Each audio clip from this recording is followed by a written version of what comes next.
Assalamualaikum warahmatullahi wabarakatuh. Innal hamdalillah nahmaduhu wa nasta'inuhu wa nastahdihi wa nastaghfiruh wa natubu ilayhi wa natawakkalu alayhi wa na'udzu billahi min shururi anfusina wa sayyiati a'malina. Man yahdihillahu fala mudilla lahu wa man yudlil fala hadiya lahu. Wa ashhadu an la ilaha illallah wahdahu la syarika lahu.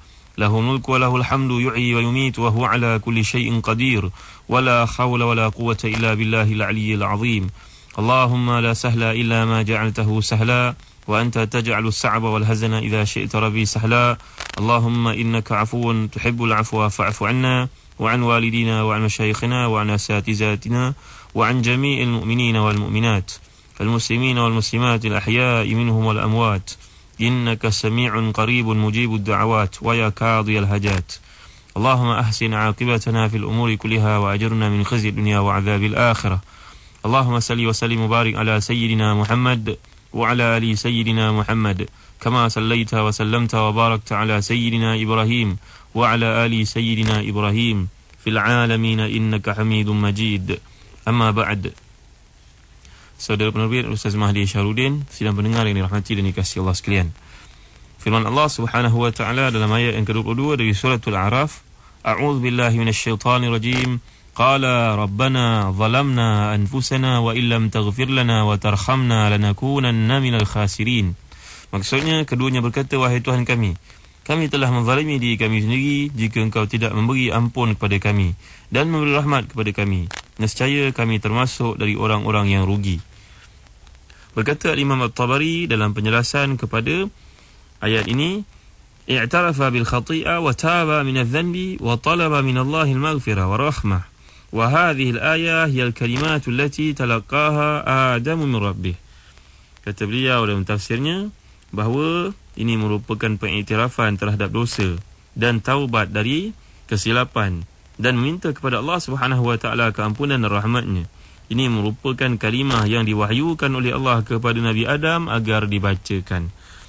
Artinya sidang pendengar yang dirahmati dan dikasihi Allah sekalian, ini merupakan sebaik-baik doa. Sebaik-baik doa ialah apa yang disebut oleh Allah Subhanahu wa taala dari ayat-ayatnya dalam Al-Quranul Karim, ayat-ayat yang menggambarkan tentang kepasrahan. Bagaimana para nabi dan juga orang-orang saleh yang disebut oleh Allah Subhanahu wa taala, seperti sebelum ini kita pelajari surah Al-Kahfi. Kata-kata Sayyidina Zulkarnain sebagai contohnya.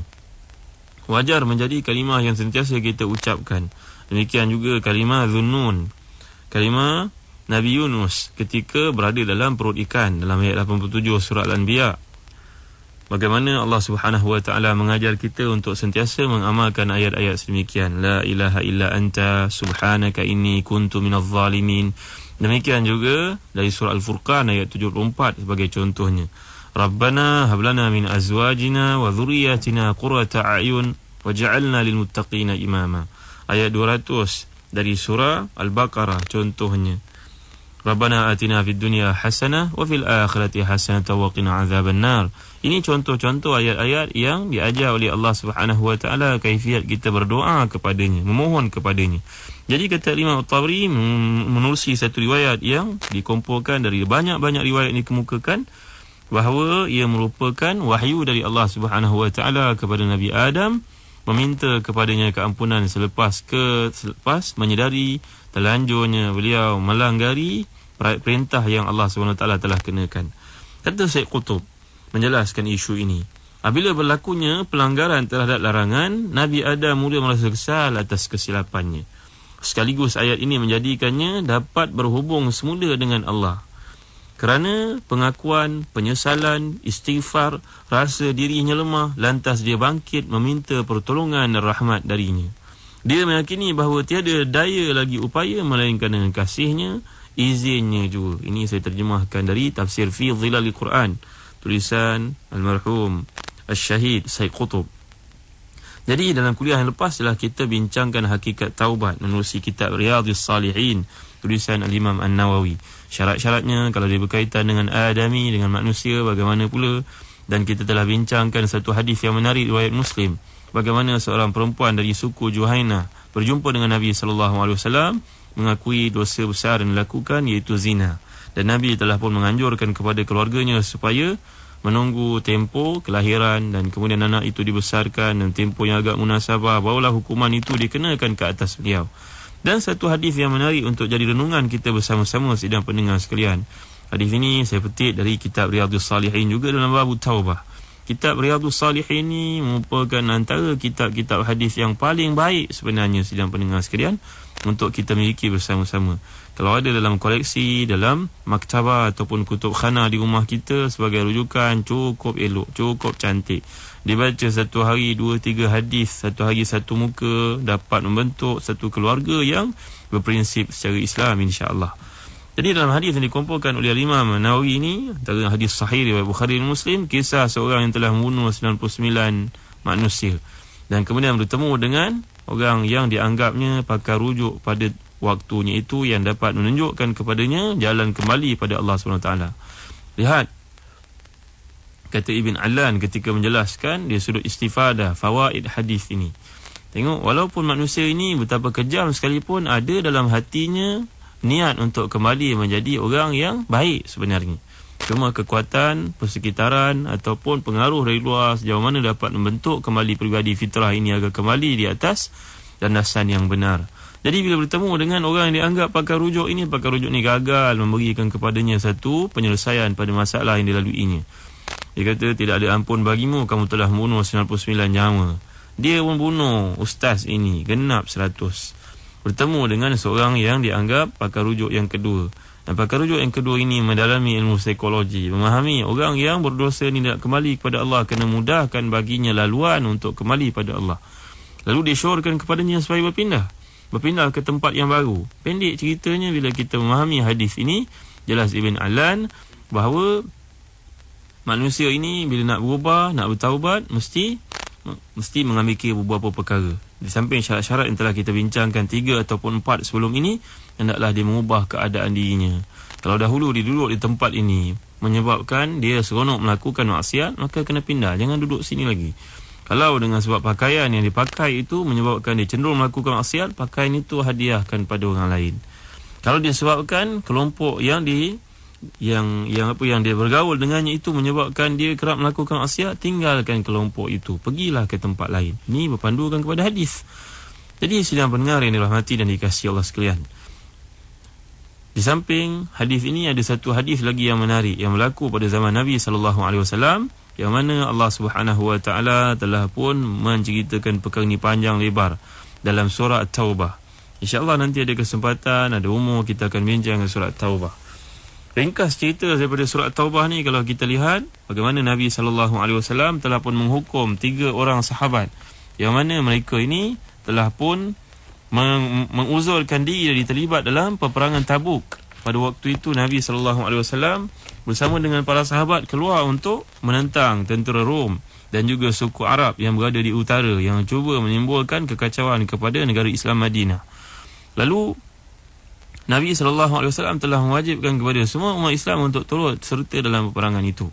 Tiba-tiba 3 orang sahabat ini diuji. Mereka ini merupakan yang pertama Ka'ab bin Malik, yang kedua Hilal bin Umayyah Al-Waqifi, dan yang ketiga Mararah bin Rabi' Al-Mariri. Mereka ini diuji oleh Allah Subhanahu Wa Taala. Sebagai contohnya Ka'ab bin Malik yang meriwayatkan hadis ini menerusi anaknya, dan hadis ini juga disebut dikumpulkan oleh Al-Imam An-Nawawi dalam kitab Riyadhus Salihin. Hadis yang cukup panjang. Ka'ab bin Malik ini seorang yang paling muda dari 3 orang yang beriman ini. Ramai yang tidak pergi peperangan, sebenarnya ada 87 orang tidak pergi peperangan, tapi 84 merupakan munafiqun. 3 orang saja yang beriman yang tidak pergi. Ka'ab ini memiliki seekor unta yang tegap, dibelinya dengan tujuan dia akan menggunakannya untuk perang Tabuk. Tiba-tiba pada waktu sahabat sudah pun berkumpul untuk pergi perang, dia mengatakan, kamu jalan dahulu, aku ada kenderaan yang hebat, nanti aku akan ikut, aku akan menyusul, kemudian aku pasti berjumpa dengan kamu. Dia beranggapan unta ataupun kuda dan riwayat yang lain ini mampu menyebabkan dia berjumpa dengan Nabi di tengah jalan nanti, dia boleh kejar Nabi. Tiba-tiba, kerana dalam satu riwayat mengatakan bahawa pada waktu itu musim yang cukup menggamit perhatian penduduk Madinah, di mana buah-buah kurma sedang masak ranum pada waktu itu. Masak ranum ke? Kalau buah negara kita panggil masak ranum. Tempat mereka ni buah kurma sedang masak, musim panas. Tiba-tiba bila perintah pergi jihad, dikeluarkan Nabi, semua orang pergi. 3 orang beriman ni kata tak apa, nanti kemudian kami ikut. Kemudian kami sempat ikut insya-Allah. Tiba-tiba bila mereka keluar untuk menjejaki Nabi, Nabi SAW sudah pun hilang dari pandangan mereka, pun tidak tahu ke mana nak tuju. Dan tahu-tahu selepas itu saja Nabi sudah pulang semula. Peperangan tidak berlaku. Musuh-musuh Islam timbul gentar dan ketakutan dari mereka, menyebabkan tentera Islam dapat pulang tanpa berperang. Lalu Ka'ab bin Malik ini merasa kesal sungguh. Kesal kerana tidak terlibat dalam peperangan, sedangkan sebelum itu dalam semua peperangan dengan Nabi dia turut serta. Akhirnya Nabi SAW sudah pun berjumpa dengan 84 orang di kalangan munafiqin yang datang berjumpa dengan Nabi, bersumpah setia, kata kami bersama dengan Nabi, cuma kami ada keuzuran itu dan ini alasan yang dikemukakan, membohongi Nabi SAW. Nabi terima. Bila datang Ka'ab ini berjumpa dengan Nabi, dia tidak ada alasan dan dia mengatakan pada dirinya, aku tidak akan membohongi Nabi SAW. Lihat para sahabat, bagaimana iman mereka yang cukup kukuh pada Islam, pada Nabi SAW. Dia berkata dalam dirinya, demi Allah, aku akan tidak akan berbohong kepada Nabi SAW. Aku tidak akan mengatakan melainkan yang benar pada Nabi SAW. Ini cerita orang nak bertaubat, nanti kita akan lihat. Lalu akhirnya Nabi SAW bersenyum kepadanya, senyum menyindir. Dilihat dalam hadis yang panjang ini, Nabi melihat dengan senyum, tapi senyum Nabi ini menandakan Nabi marah. Akhirnya Ka'ab ini merasa menderita sangat. Dia pun pergi balik ke rumahnya dan dilihat dalam perjalanan semua sahabat tidak senyum padanya. Semua sahabat dalam keadaan marah padanya. Dan keesokan harinya dia merupakan yang paling muda dari 3 orang ni, dia menggagahkan diri. Walaupun Nabi sudah tidak senyum pada mereka bertiga, Ka'ab tetap pergi sembahyang. Antara sembahyang yang dia datangi iaitu sembahyang subuh. Dan dia duduk dekat dengan Nabi SAW dengan harapan Nabi menyapanya.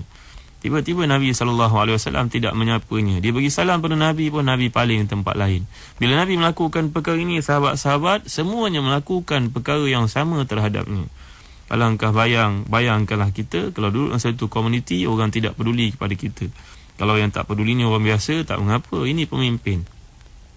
Bukan pemimpin, seorang rasul dari Allah SWT yang menerima wahyu daripadanya. Bayangkan bagaimana sedihnya perasaan Ka'ab ini, dan juga Umayyah, Hilal dan juga Mararah. 3 orang sahabat ini merupakan orang yang genuine keimanannya. Tetapi kerana kesilapan teknikal yang berlaku, mereka telah pun tidak hadir sama dalam peperangan, dihukum oleh Allah SWT. Berlaku 40 hari Nabi tidak menegurnya, bahkan jiran-jirannya pun tidak menegurnya. Cuma yang dapat bergaul dengan mereka hanya isteri-isteri mereka saja. Sehingga sampai hari ke-40, tibalah utusan dari Nabi SAW agar menyuruh isteri-isteri sahabat yang bertiga ini supaya meninggalkan suami-suami mereka. Bukan ditalak, tetapi sebagai satu hukuman final dari Nabi SAW. 40 hari orang tidak bercakap dengannya. Kena 40 hari Nabi mengutuskan surat menyuruh supaya isteri-isteri mereka kembali kepada keluarga masing-masing. Tidak ditalakkan. Lalu daripada 3 orang ni, cuma Hilal sahaja merupakan seorang sahabat yang agak berumur tua. Lalu isterinya telah merayu kepada Nabi SAW supaya sentiasa berada di sisinya, kerana dia tak boleh nak uruskan diri sendiri. Dia tua, dia uzur. Lalu Nabi membenarkan. Ka'ab bin Malik bila mengetahui perkara tersebut, maka adalah di kalangan adik-beradiknya yang mengesyorkan kepadanya, dan juga golongan munafiqin yang mengesyorkan kepada Ka'ab supaya mengadu kepada Nabi, minta supaya isterinya dapat terus berkhidmat untuknya. Tapi Ka'ab mengatakan tidak. Hilal kesnya lain, dia seorang yang sudah tua. Aku seorang yang muda, aku mampu menguruskan diri aku sendiri. Nabi suruh isteri aku pergi pulang kepada keluarganya, aku terima. Bayangkan sidang pendengar sekalian, ni hukuman Nabi SAW dan hukuman dari Allah di atas 7 petal langit sana, dari arasnya, dikenakan kepada 3 orang sahabat yang beriman dalam erti kata yang sebenar-benarnya. Akhirnya sampai ke hari ke-40, datanglah utusan dari Raja Ghassan. Raja Ghassan ni orang Kristian.